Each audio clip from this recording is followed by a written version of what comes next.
আকাশবাণী কলকাতা। স্থানীয় সংবাদ পড়ছি প্রিয়া বিশ্বকর্মা। প্রথমে বিশেষ বিশেষ খবর। ওয়াকফ সংশোধনী আইনের বিরুদ্ধে দায়ের হওয়া একগুচ্ছ মামলা নিয়ে সুপ্রিম কোর্টে আজ ফের শুনানি হবে।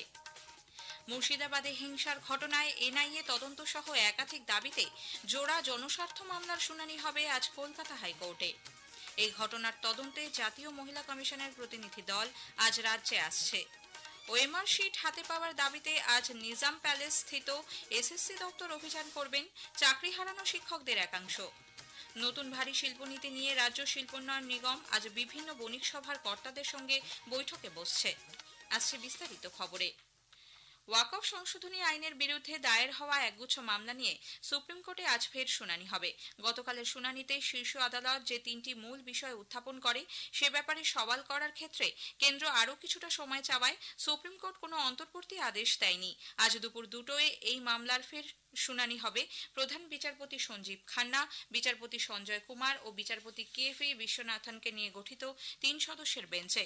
কেন্দ্রের তরফে সলিসিটর জেনারেল তুষার মেহতার কাছে বেঞ্চ গতকাল জানতে চান, ওয়াকফ নথিভুক্ত করানোর জন্য প্রয়োজনীয় নথি না থাকলেও ওয়াকফ বাই ইউজার বা ওয়াকফ ব্যবহারকারীর অধিকার থেকে কাউকে বঞ্চিত করা যায় কিনা। 3 বিচারপতির বেঞ্চ নতুন ওয়াকফ আইনকে চ্যালেঞ্জ করে দায়ের করা আবেদনগুলির ওপর অন্তর্বর্তী আদেশ দেওয়ার কথাও বিবেচনা করছে। মুর্শিদাবাদের ঘটনায় এনআইএ তদন্ত সহ একাধিক দাবিতে জোড়া জনস্বার্থ মামলার শুনানি হবে আজ কলকাতা হাইকোর্টে। গতকাল প্রধান বিচারপতি TS শিবজ্ঞানম এবং বিচারপতি চৈতালি চ্যাটার্জি দাসের ডিভিশন বেঞ্চে মামলা দায়েরের অনুমতি চান আইনজীবী প্রিয়াঙ্কা টিব্রেওয়াল এবং সংযুক্তা সামন্ত। এনআইএ তদন্ত ছাড়াও সংঘর্ষের ঘটনায় ঘরছাড়া 300 পরিবারকে অবিলম্বে ফেরানোর দাবি জানিয়েছেন তারা। একই দাবিতে অপর মামলাটি করা হয়েছে বিশ্ব হিন্দু পরিষদের তরফে। এদিকে মুর্শিদাবাদের অশান্ত এলাকায় ত্রাণ শিবির খুলতে চেয়ে বিরোধী রাজনৈতিক দলের সঙ্গে যুক্ত সংগঠন প্রশাসনের কাছে আবেদন জানালেও তা না মেলায় হাইকোর্টে মামলা দায়ের হয়েছে।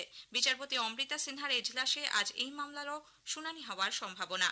অন্যদিকে অশান্তি কবলিত মুর্শিদাবাদের ধুলিয়ানে যেতে চেয়ে বিরোধী দলনেতা শুভেন্দু অধিকারীর আবেদনে হস্তক্ষেপ করেনি কলকাতা হাইকোর্ট। বিচারপতি তীর্থঙ্কর ঘোষ গতকাল এ সংক্রান্ত মামলার শুনানিতে জানান, প্রধান বিচারপতির ডিভিশন বেঞ্চে আজ এ সংক্রান্ত জনস্বার্থ মামলার শুনানি রয়েছে।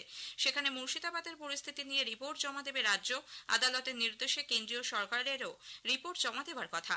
বিরোধী দলনেতা চাইলে ডিভিশন বেঞ্চেই তাঁর সফর নিয়ে আবেদন করতে পারেন।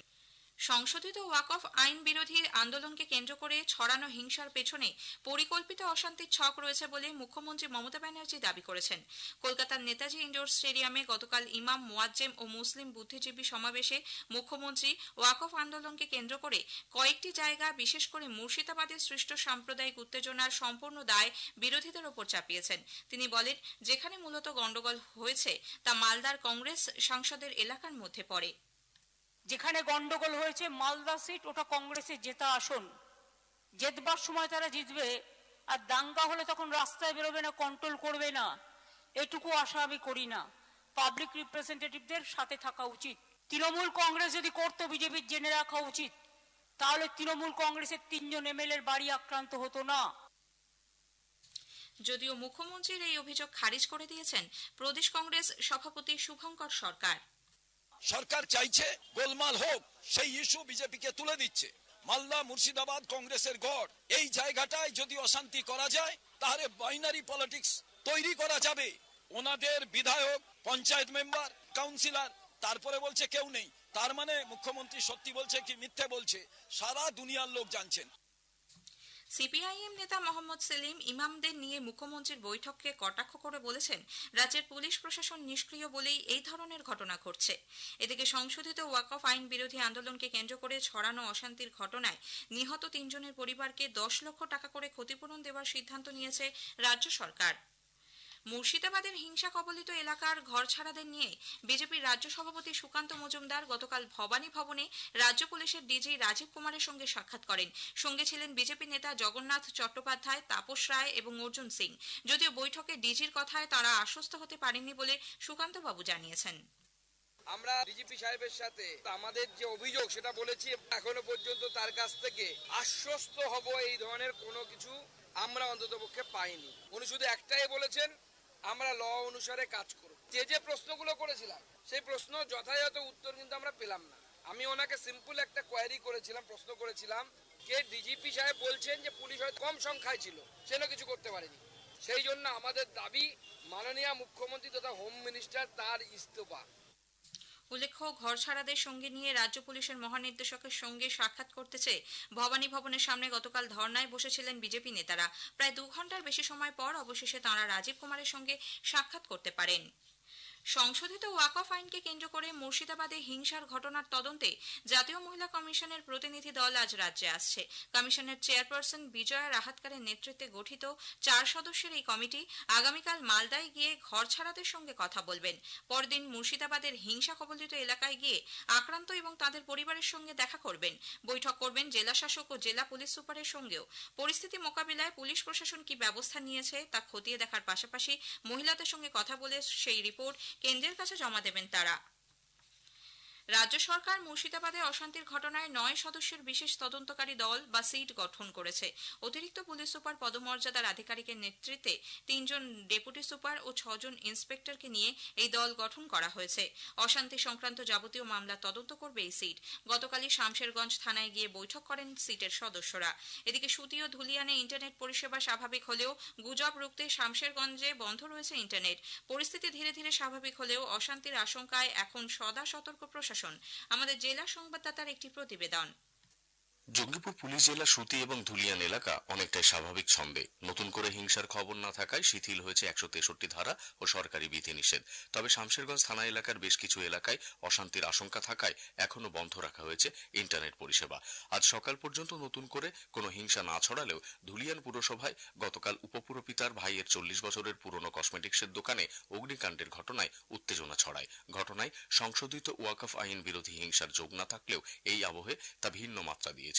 মোট 17 কোম্পানি কেন্দ্রীয় বাহিনী দিয়ে মুড়ে ফেলা হয়েছে হিংসা কবলিত এলাকাগুলিকে। জঙ্গিপুর মহকুমা সংলগ্ন নবগ্রাম এবং লালগোলা থানা এলাকায় টহল দিচ্ছে কেন্দ্রীয় বাহিনী। কেন্দ্রীয় বাহিনীর টহল চলছে রানীনগর, সাগরপাড়া প্রভৃতি ভারত বাংলাদেশ আন্তর্জাতিক সীমান্তের থানা এলাকাগুলিতেও। জেলার বেলডাঙ্গা, শক্তিপুর, রেজিনগর, কান্দি এবং নওদা থানা এলাকাতেও বাড়তি পুলিশ মোতায়েন করা হয়েছে। মুর্শিদাবাদ মেডিকেল কলেজ এবং হাসপাতালে চিকিৎসাধীন আহত বিক্ষোভকারীদের পরিবারের সঙ্গে নিয়মিত যোগাযোগ রাখছে পুলিশ। জেলার পুলিশ সুপার আনন্দ রায়ের দাবি, পরিস্থিতি নিয়ন্ত্রণে রয়েছে, নতুন করে কোনো অশান্তির ঘটনাও ঘটেনি। ঘরছাড়ারা আবার নিজের ঘরে ফিরতে শুরু করেছেন।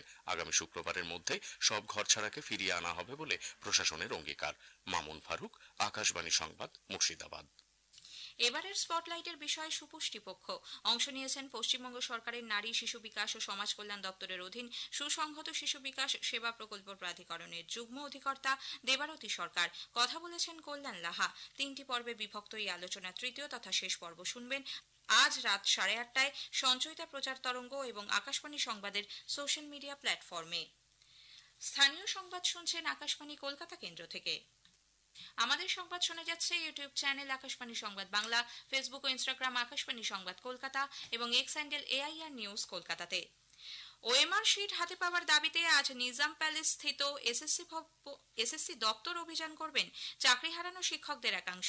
তাদের সংগঠনের তরফে সুমন বিশ্বাস জানান, 2016 পরীক্ষার্থীদের অনেকেই ওএমআর শিট হাতে পাননি। যাতে তা অবিলম্বে পাওয়া যায় সেই ব্যবস্থা নেওয়া হচ্ছে। এদিকে চাকরিতে পুনর্বহালের দাবিতে গতকাল রাষ্ট্রপতি, প্রধানমন্ত্রী এবং কেন্দ্রীয় শিক্ষামন্ত্রীর দপ্তরে স্মারকলিপি দিয়েছেন চাকরিহারা শিক্ষকদের একাংশ। গতকাল দিল্লির যন্তর মন্তরে ধর্ণা অবস্থান কর্মসূচির পর রাতেই কলকাতার উদ্দেশ্যে রওনা দিয়েছেন তারা। বৃহৎ শিল্প স্থাপনের ক্ষেত্রে নানান সুযোগ সুবিধা দিতে রাজ্য সরকার নতুন ভারী শিল্পনীতি আনতে চলেছে। এই লক্ষ্যে আজ রাজ্য শিল্পোন্নয়ন নিগম বিভিন্ন বণিক সভার কর্তাদের সঙ্গে বৈঠকে বসতে চলেছে। যুগোপযোগী বিনিয়োগ বান্ধব শিল্পনীতি তৈরির জন্য প্রয়োজনীয় পদক্ষেপ নিয়ে বৈঠকে আলোচনা হবে। ভারী শিল্পের পাশাপাশি তথ্য প্রযুক্তি সংস্থাগুলির সর্বভারতীয় সংগঠন ন্যাসকমকেও আলোচনার জন্য ডাকা হয়েছে। ওয়ার্ল্ড অডিও ভিজুয়াল সামিট ওয়েবসের ইয়ং ফিল্ম মেকার্স চ্যালেঞ্জ প্রতিযোগিতায় দুর্গাপুরের বাসিন্দা হেমপ্রভ ভট্টাচার্যের ছবি চূড়ান্ত পর্বের জন্য নির্বাচিত হয়েছে। রিকানেক্ট নামে 1 মিনিট 16 সেকেন্ডের সাদা কালো ছবিটি বর্তমান ওয়ার্ক ফ্রম হোমের যুগে বাবা ছেলের সম্পর্কের দিকটি তুলে ধরেছে। দক্ষিণবঙ্গের বেশ কিছু জেলায় আজ ও আগামীকাল বিক্ষিপ্তভাবে বজ্রবিদ্যুৎ সহ বৃষ্টি ও ঝোড়ো হাওয়া বয়ে যেতে পারে বলে আলিপুর আবহাওয়া দপ্তর জানিয়েছে। আজ পশ্চিমে জেলা, হিমালয় সন্নিহিত এলাকা এবং মালদা ও 2 দিনাজপুরে বৃষ্টির পরিমাণ বেশি হওয়ার সম্ভাবনা। শেষ করার আগে স্থানীয় সংবাদের বিশেষ কিছু অংশ আরও একবার। ওয়াকফ সংশোধনী আইনের বিরুদ্ধে দায়ের হওয়া একগুচ্ছ মামলা নিয়ে সুপ্রিম কোর্টে আজ ফের শুনানি হবে।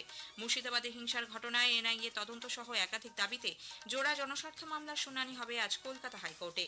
এই ঘটনার তদন্তে জাতীয় মহিলা কমিশনের প্রতিনিধি দল আজ রাজ্যে আসছে। স্থানীয় সংবাদ শেষ হলো। এর পরের খবর সকাল 9:15 মিনিটে।